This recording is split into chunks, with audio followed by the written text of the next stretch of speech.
মিষ্টিকে দূর হ।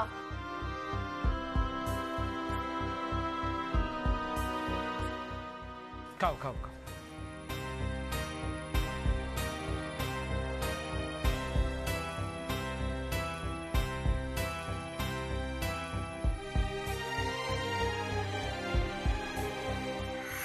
শ্যামা, বাচ্চাদের মতো কথা তুমি কেন বলছো? ব্যাপারটা একটু বোঝার চেষ্টা করো। এই অ্যাডে যদি লেখা থাকে যে আমাদের ছেলে মিসিং, তাহলে অনেক চোর ঠগ এই ট্যাটুটা করে এসে বলবে যে আমি এই বাড়ির ছেলে। কিন্তু ছোট কর্তা, কেউ কেন এরকম করবে? শ্যামা, পৃথিবীতে সবাই তোমার মতো সৎ সরল ভাবে ভাবে না। অনেক বাজে মানুষ এই পৃথিবীতে আছে। এই বাড়ির উত্তরাধিকারী হওয়ার জন্য অনেকে লোভী কাজটা করবে। শ্যামা, সব কিছুতে তোমার খালি সন্দেহ সন্দেহ আর সন্দেহ।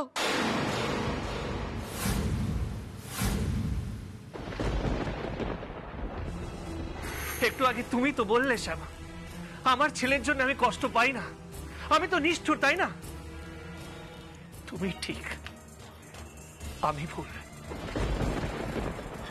বাবা শোনো না, মায়ের কথায় কিছু মনে করো না, মায়ের মাথা ঠিক নেই। জানি কৃষ্ণা, তোর মায়ের যন্ত্রণা আমি বুঝি, কিন্তু আমার যন্ত্রণা এই পৃথিবীতে কেউ বুঝলো না, এমনকি তোর মাও না।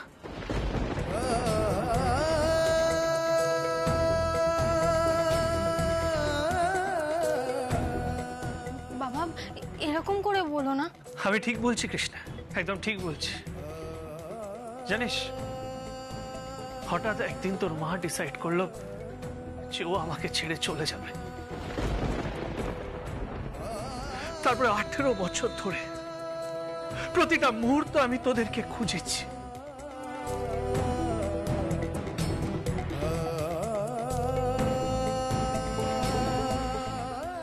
তারপর যাও বা তোদেরকে খুঁজে পেলাম। এখন জানতে পারছি আমার একটা সন্তান আছে, আর সে নাকি নিরুদ্দেশ।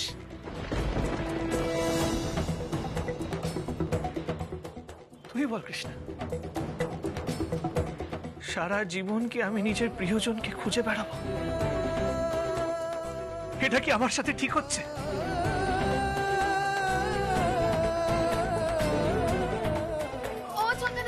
শিগগিরই নিচে চলো, ওই কারা সব ঢুকে এসেছে বাড়ির মধ্যে। কারা এসেছে? ওই যে যাদের হাতে ওই ট্যাটু আছে, ওই লোকগুলো। কি বললে বিজলি? কারা এসেছে? আমার ছেলে এসেছে? শুধু ছেলে নয় ছোট বৌদি, ওই বাপের বয়সের লোকেরাও চলে এসেছে। তাদের এক একজনের এক এক রকম দাবি। ওর মধ্যে একজন আমাকে বলে কি, খেতে দাও, অনেক দূর থেকে এসেছি, তোমার মালিক আমায় ডেকেছে। ওদের মধ্যে কেউ নিশ্চয়ই আমার ছেলে হবে।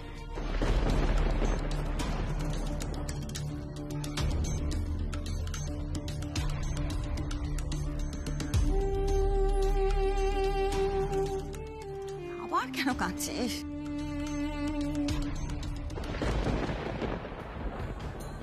কেন কাঁদছিস? এত শরীর খারাপ করবে যে, আর কাঁদিস নে।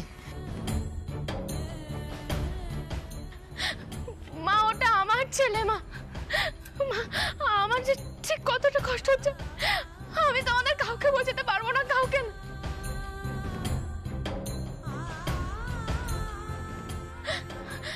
সত্যি তো, আমি কেমন মা বলো তো? আমার কোল থেকে আমার ছেলেকে নিয়ে গিয়ে বিক্রি করে দিল, আর আমি মা হয়ে কিছু বুঝতে পারলাম না। আমি কেমন মা বলো না?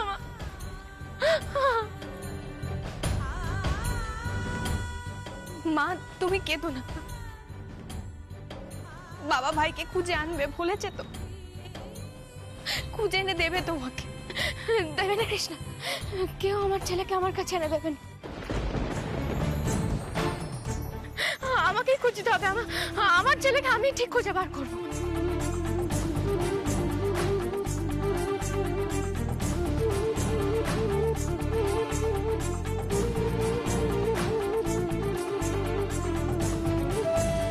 নিখিল,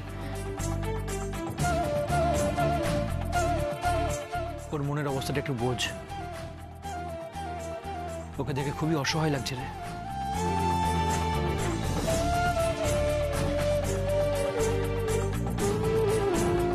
শ্যামা, শ্যামা একটু বোঝার চেষ্টা করো।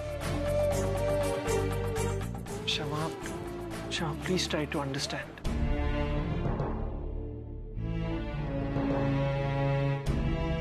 কি বুঝবো আমি, বল। আমার কি বোঝার আছে বলো না। দেখো শ্যামা, আমি তোমাকে কথা দিচ্ছি,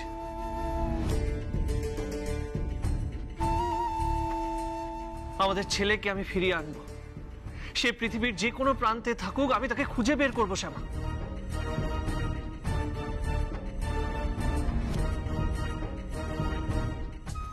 কবে ছোট কর্তা, কবে খুঁজে আনবে বলো? 19টা বছর আমার ছেলেটা আমার কাছে নেই। এইবার ফিরে আসবে শ্যামা, ধৈর্য ধরো প্লিজ। দেখো শ্যামা, তাড়াহুড়ো করলে আজকে যেরকম ভুল করলাম আমরা, সেটা বারবার হবে। দেখো শ্যামা, তুমি বলো, তুমি কি চাও অন্য কেউ আমাদের ছেলের আইডেন্টিটি নিয়ে এই বাড়িতে ঘুরে বেড়া? বলো শ্যামা। কিন্তু ছোট কর্তা, আমার ছেলে কোথায় আছে আমি তো কিচ্ছু জানি না। শ্যামা, সেই জন্যই তো বলছি আমাদের ধৈর্য ধরতে হবে। দেখো শ্যামা, আমরা যদি ধরে নিই কৃষ্ণা চাচি সত্যি বলেছে, আমাদের সত্যি আরেক সন্তান আছে, তাহলে আরো সচেতন ভাবে তাকে খুঁজতে হবে শ্যামা। আমরা তো এটাও জানি না সে কলকাতায় আছে কিনা, আর যতদূর আমার ক্যালকুলেশন, আমার মনে হয় না সে কলকাতায় আছে। সে নিশ্চয়ই অন্য কোথাও আছে শ্যামা। ছোট কর্তা, দেখো ওকে তো বেনারসের হাসপাতাল থেকে বিক্রি করে দেওয়া হয়েছিল। হতেই তো পারে ও হয়তো এখনো ওই রাজ্যের কোথাও আছে। সেই জন্যই তো বলছি শ্যামা, আমাদের আরো সাবধানে এগোতে হবে।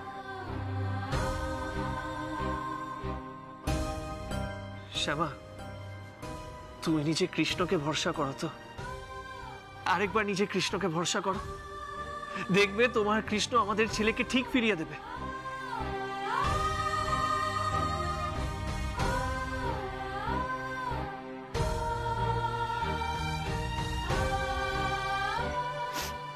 কৃষ্ণকে তো ফেরাতেই হবে, আমার ছেলেকে আমার কাছে ফেরাতেই হবে। মা,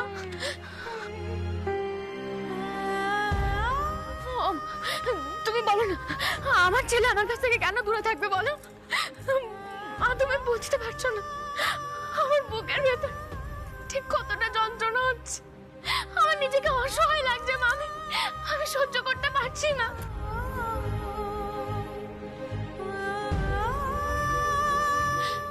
না, আমার ছেলেকে কাউকে খুঁজে এনে দিতে হবে না, আমার ছেলেকে আমি খুঁজে আনবো, কাউকে খুঁজে দিতে হবে না, আমি নিজে খুঁজে আনবো আমার ছেলে। শ্যামা, তুই এরকম করে নাকি কেউ? মা, কোথায় যাচ্ছো মা? মা দাঁড়াও, দাঁড়া, মা আমার কথা দেখেছো? হেক, ছোট দিদি, ওকে ধর। তাহলে নিখিল, এরপর কি করার কথা ভাবছিস?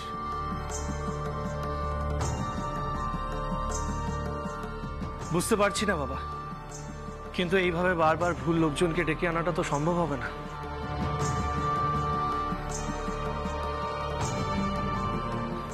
নিখিল, এখন আর এসব কথা ভেবে লাভ নেই। সময়ের উপর পুরোটা ছেড়ে দে, সব ঠিক হয়ে যাবে। আর বাবা, আমাদের তো বেরোতে হবে, দেরি হয়ে যাচ্ছে, চলো। হ্যাঁ হ্যাঁ, চল। বেরোতে হবে মানে? বাবা, তোমরা কোথায় বেরোচ্ছ? আসলে বাবার সঙ্গে তো অনেকদিন কথা হয়নি, তাই ভাবলাম বাবার সঙ্গে যদি নতুন করে একটু সম্পর্কটাকে তৈরি করা যেতে পারে, এই আর কি। বাবাকে বললাম, বাবাও রাজি হয়ে গেল, একটু লং ড্রাইভে যাবো, ওই আর কি। বাবা, তোমার শরীর ভালো না, বেশি দূরে যাওয়া ঠিক হবে না বাবা তোমার। বেশি দূরে আমরা যাবো না নিখিল, আর আমি তো আছি সঙ্গে, নাকি? চিন্তা করিস না, একটু ফ্রেশ হাওয়া খেয়েই চলে আসবো। তুই বরং শ্যামাকে সামলা, যা। এই চল চলো বাবা।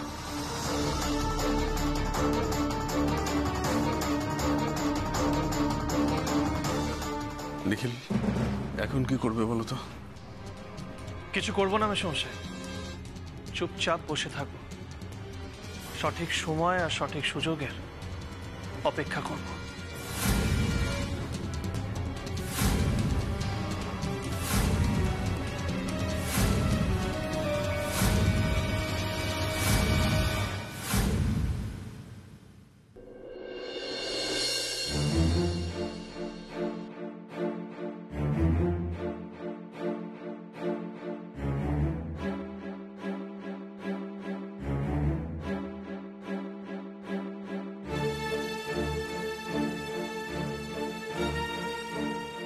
বাবা, তুমি যে আমার সঙ্গে আশ্রমে যেতে রাজি হয়েছো, আমি এটাতে খুবই খুশি হয়েছি। আমি জাস্ট এক্সপেক্ট করিনি, বিশ্বাস করো।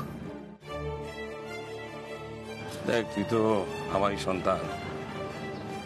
সন্তান যেরকমই হোক না কেন, বাবা মায়ের কাছে সে সন্তানই থাকে। তাও অপরাধ তো কিছু কম করিনি।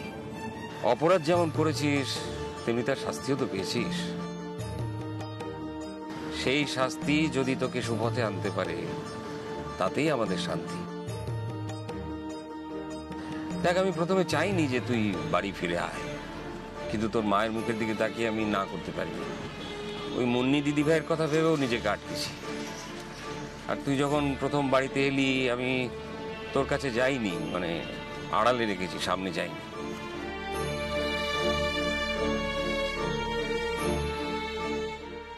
হ্যাঁ বাবা, সেটা আমি বুঝতে পেরেছিলাম। আমার মুখ দেখতেই তোমার ইচ্ছে করতো না। আসলে কি জানিস, আমাদের বাড়ির সবাই, ছোট থেকে বড় সবাই, আমরা জানি যে তুই সবচেয়ে ভালো মানুষ। রাগ, হিংসে এসব তোর মধ্যে নেই। এটাও যে কোনো মানুষের মধ্যে চাপ তৈরি করতে পারে, এত মানুষের এক্সপেকটেশন ফুলফিল না করতে পারার জন্য তোর মনে যে ক্ষোভ তৈরি হতে পারে, সেটা বুঝতে পারিনি। তোর অধঃপতনে যাওয়ার পেছনে আমাদেরও কিছু দায় ছিল।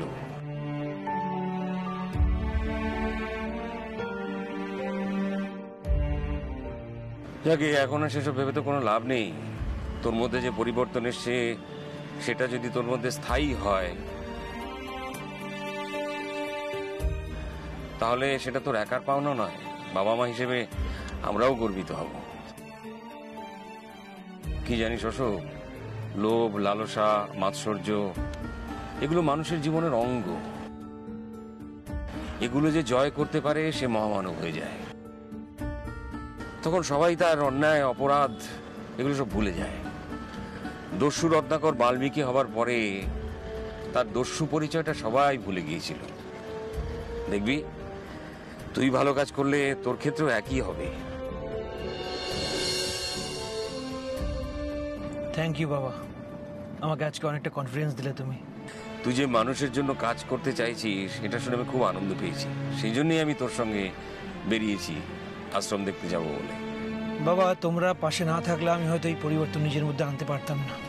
আমারও আসলে ইচ্ছে ছিল বাড়ির সবাইকে নিয়ে তোর আশ্রমটা দেখতে যাওয়ার, কিন্তু বাড়িতে যা কন্ডিশন তৈরি হচ্ছে, আর শ্যামাকে তো দেখলি কিরকম করছি,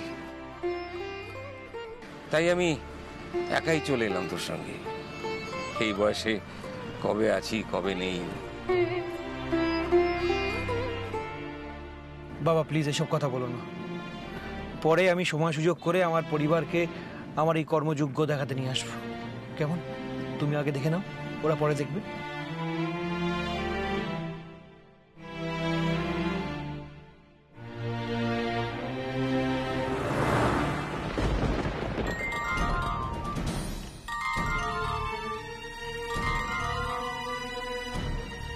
হ্যালো, হ্যাঁ হ্যাঁ, যেখানে ওয়েট করার কথা ছিল সেখানেই ওয়েট করছি। টার্গেট রওনা হয়ে গেছে। গাড়ির নাম্বারটা SMS করে দিলাম, রেডি থেকো। দেখে নিয়ে SMSটা।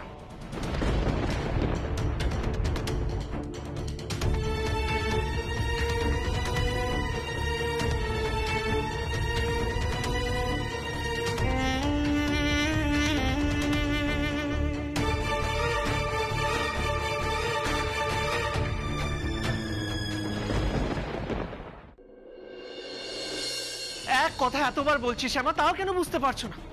বলছি তো, এই পুরো ব্যাপারটা একটা ষড়যন্ত্র হতে পারে। এই সব কিছু জানার পরেও কেন যে তুমি ছেলে মানুষই করছো আমি কিছুই বুঝতে পারছি না। আমি ছেলে মানুষই করছি কেন বলো তো? কারণ আমার ছেলেকে তো খুঁজে পাওয়া যাচ্ছে না, তাই না? আর সন্তানকে না পাওয়া গেলে যে মায়ের কতটা কষ্ট হয় তুমি কি করে বুঝবে? আমি তাই ছেলে মানুষই করছি। আচ্ছা শ্যামা, তোমার কি মনে হয় আমার কোনো ফিলিংস নেই, আমার মন নেই, আমি পাথর, তাই তো? যার কথা আমরা বলছি সে শুধু তোমার সন্তান, আমার না, এটাই তুমি বলতে চাও, তাই না?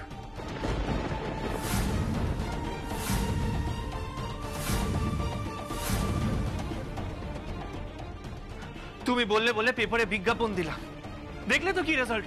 বাড়ির বাইরে লাইন লেগে আছে, উত্তরপ্রদেশ থেকে লেটার আসছে। পারবে তো? নিজের সন্তানকে সহজে খুঁজে বের করতে পারবে তো? বলো বলো না শ্যামা। বাবা, তুমি মাকে এভাবে বকাবকি করো না। মায়ের মনের অবস্থাটাও তো তুমি বুঝতে পারছো, বলো। বুঝতে পারছি বলে এইসব কথা বলছি কৃষ্ণা, না হলে বলতাম না। শ্যামা, শ্যামা প্লিজ প্লিজ এইভাবে ভেঙে পড়ো না। শ্যামা, এটা যদি সত্যি কারো ষড়যন্ত্র হয়ে থাকে, তাহলে তুমি যদি এইভাবে ভেঙে পড়ো, তাহলে তাহলে শুধুমাত্র তাদের ষড়যন্ত্রের ফাঁদে পা দিচ্ছ।